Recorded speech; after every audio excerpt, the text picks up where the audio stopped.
ಮತ್ತ ನಮ್ಮ ಪಾಲಿಗೆ ಏನು ಬಂದದ ಅದು ಪ್ರಸಾದ ಅಂತ ತಿಳ್ಕೋಬೇಕು. ಈಗ ನನ್ನ ಪಾಲಿಗೆ ಇಂಥದೊಂದು ದೇಹ ಬಂದದೆ, ಇದು ಕೆಂಪಿಲ್ಲ ಸ್ಕಾಟಿಷ್ ರಂಗ, ಇದು ಅಮೇರಿಕನ್ ರಂಗ ಒಂಥರ ಬಿಳಿಗೆಂಪಿಲ್ಲ, ಚೀನಿಗಳಂಗ ಹಳದಿ ಇಲ್ಲ.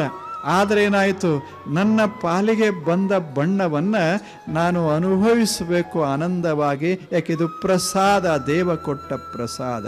Nature has given unto me, ಅದನ್ನು ಅನುಭವಿಸೋದು. ಈಗ ನಿಮಗೊಂದು ಶರೀರ ಕೊಟ್ಟದ ನಿಸರ್ಗ, ಚಲೋ ಕೊಟ್ಟದೆ, ಬಹಳ ಚಂದದಿರಿ. ಆದರೂ ಒಂದು ಸ್ವಲ್ಪ ಅವಾಗ ಒಂದಿಷ್ಟು ತಲೆನೋವ, ಇವಾಗ ಒಂದಿಷ್ಟು ತಲೆನೋವ. ಅದ್ರ ಕೂಡನೆ ಅನುಭವಿಸೋದು. ಇದು ಇಷ್ಟದ ಅಂದ ಬಳಿಕ ಅದೊಂದು ಸ್ವಲ್ಪ ಅನುಭವಿಸೋದು ಅಷ್ಟೆ. ಎರಡು ಕೂಡ ನಮ್ಮ ಪಾಲಿಗೆ ಏನು ಬಂತೋ ಅದನ್ನು ಅನುಭವಿಸೋದು. ಹಂಗಿಲ್ಲಲ್ಲ ಅಂತ ತಲೆ ಕೆಡಿಸ್ಕೊಂಡ್ರೆ ಗತಿ ಹೆಂಗೆ ಜಗತ್ತು? ನಿಮ್ಮಂಗ ನಾ ಇಲ್ಲ ಅಂದ್ರೆ ಏನರ್ಥ?